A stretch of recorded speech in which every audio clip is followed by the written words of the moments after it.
So now that the sequel trilogy just recently ended 6 years ago, it's time to discuss where Star Wars goes next. But I don't want to pitch the next trilogy, at least right now. So instead, let's explore some spin-off ideas.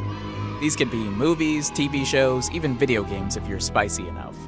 Pick whatever medium you'd want these pitches in and assume I would also select that exact same medium. Because you and me, we're like this. Like this. Alright, enough jibber jabber. Time for some Jabba jabber. Our first outing takes place in the Old Republic, and it stars, you guessed it, a droid. Let's call this droid V1X, or Vix. Vix enters existence as an assassin droid, but quickly becomes sentient. You know what they say though, more sentience, more problems. In this case specifically, Vix's problem is that its engineer wants his creation back. So we follow our plucky droid as it flees its creator and gets into hijinks while gaining more and more human emotions. And while fulfilling contracts. Because as an added threat, Vix is designed to explode after a certain amount of runtime, or if it is disabled for too long. So, to combat the former, Vix has to repeatedly acquire replacement batteries and restart the clock, so to speak. And to acquire replacement batteries, it has to acquire credits. Oh, I'm hurt! Oh! Having a droid as a protagonist engenders so many possibilities. Vix can lose, replace, and improve parts of itself as the story progresses.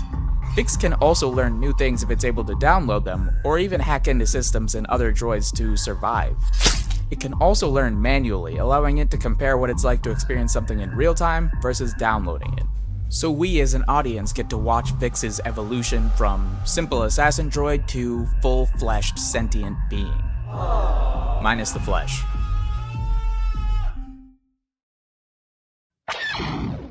Our second outing takes us all the way to after Rise of Skywalker. Bold, I know, but don't worry, we won't mess up continuity. Cause this one's on the Outer Rim, which is super far from the core of the New Republic. Or I guess, New Republic. Wow! New Republic Jr.? No! Anyway, we follow Laisha Farrow, an up-and-coming pod racer. She wants to be the best there ever was in order to lift herself and her friends from poverty. To do so, she aspires to win the Ultimate Race Championship and acquire its grand prize of 1,000,000 credits. But, of course, there are problems. Qualifying for the Ultimate Race, corrupt politicians, high-stakes gambling, turf wars, and bounty hunters. And on top of that, Laisha is getting pressed by crime syndicates to join them, and by New Republic Jr. operatives who want her to become a mole that'll take down the gang lords of the sector. So our hero is being squeezed on both sides and has to figure out what she wants to do and who she wants to be, all while staying ahead of both her enemies and the other racers.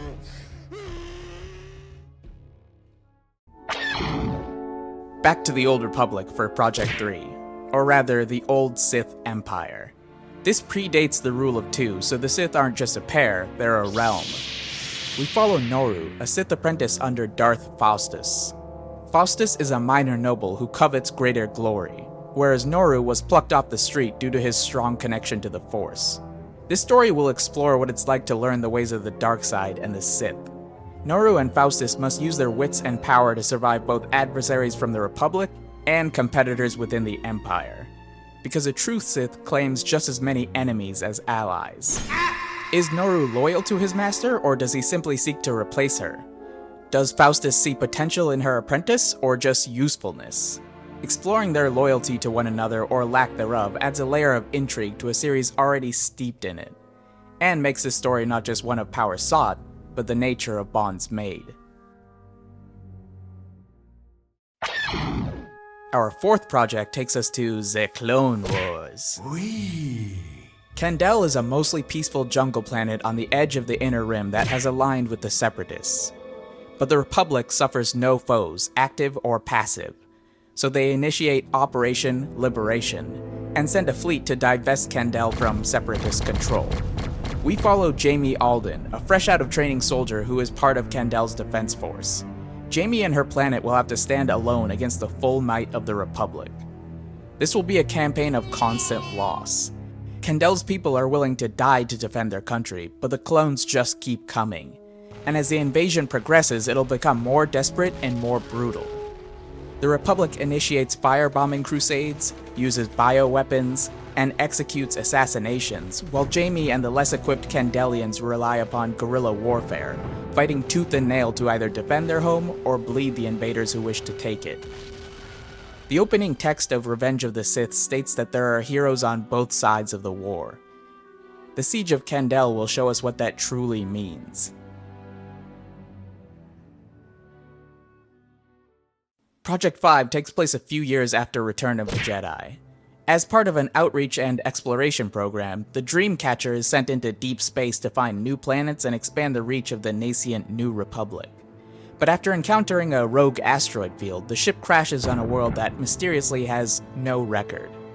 Dion Drell, an engineer and our protagonist, is part of the remaining crew who now must survive on this hostile alien world.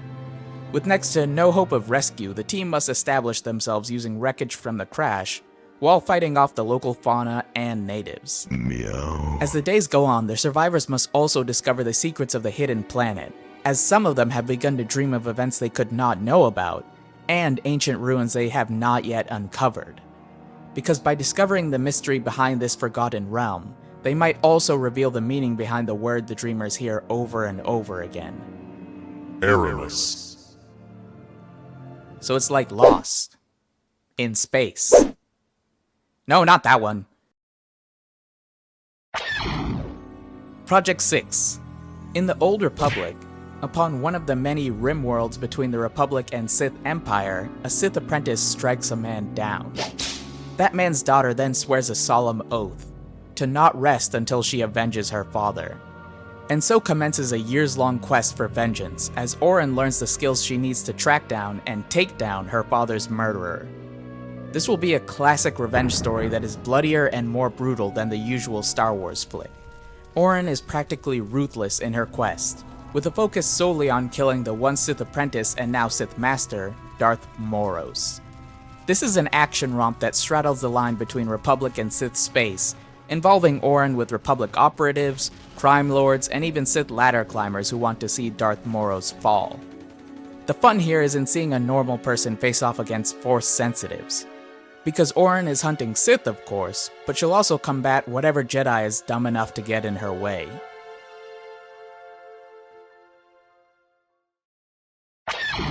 Post-sequel trilogy once more for Project 7. Tekla Schiff is part of a battalion sent to siege a First Order installation on a sparsely habitated Inner Rim planet. But when the troops arrive, there's only one stormtrooper left, and he's half crazed and begging for them to take him away. They don't. Instead, they go deeper. After all, the facility needs to be cleared, but what they discover is death. Dead stormtroopers, dead scientists, and dead creatures that don't look like any aliens they've ever seen. But before the team can retreat, they're attacked. And one soldier is infected, then another.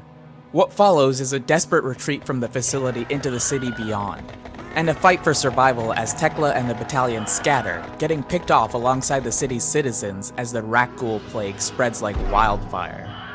Tekla and her men, along with the stormtrooper, Kindo, must survive until extraction, without getting killed by rebellious civilians, captured by First Order reinforcements, and most importantly, without getting infected. Project 8 returns to the Old Republic. We follow Rafe Wayland, one of 4 on a team of elite Jedi Knights who call themselves the Storm. The Storm is a squad sanctioned by the Jedi Council to do the Order's bidding across the galaxy. They take the hard missions, the dangerous ones, the ones that are a little less cut and dry, but their skill is only matched by their loyalty to the Council. Until Rafe starts to question his place on the team.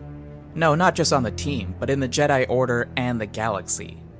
This existential angst during Jedi Special Ops explores conflicting philosophies on the Force and morality in general. The story occurs during the Storm's newest mission. A Force cult led by a mysterious and charismatic leader has appeared upon a fairly noteworthy planet in the Outer Rim. The Storm are to infiltrate said cult, then either destabilize it, or use it to sow regional chaos so the Republic can sweep in as conquering saviors. Having such a morally dark backdrop will seed fertile ground for Rafe's crisis of faith, and subsequent conflict with his team. Whether said conflict stays in the realm of verbal debate or devolves into saber blows is something I'll let you decide. Project 9 is still in the Old Republic.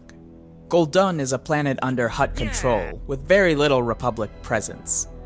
Upon its city streets we meet Jestralia, a young woman who discovers she is Force sensitive, but she's too old to join the Jedi, and she has no way of reaching them anyway. So, Jess decides to take matters into her own hands.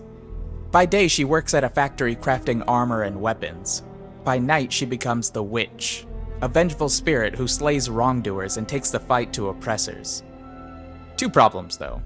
One, the Hutts don't like this new vigilante and want to crack down, so they invite a Jedi to investigate, adding another layer to this already tangled web. And two, Jess has been having visions since she was young. She's heard voices and seen fantastical things, but now she knows that those were just her growing Force powers. Right? Or is she actually insane? Are the ghosts and voices manifestations of the Force, or her own fractured mind? She intends to find out. Well, she and the spirits that follow her around. Project 10. Post-Rise of Skywalker. Outer Rim. Above a remote planet floats a prison called Rebirth. Its denizens are used for free labor to mine resources from the planet below. Who are these prisoners? Stormtroopers, Imperial officers, the former lifeblood of the First Order. Roro is both an ex-stormtrooper and our protagonist.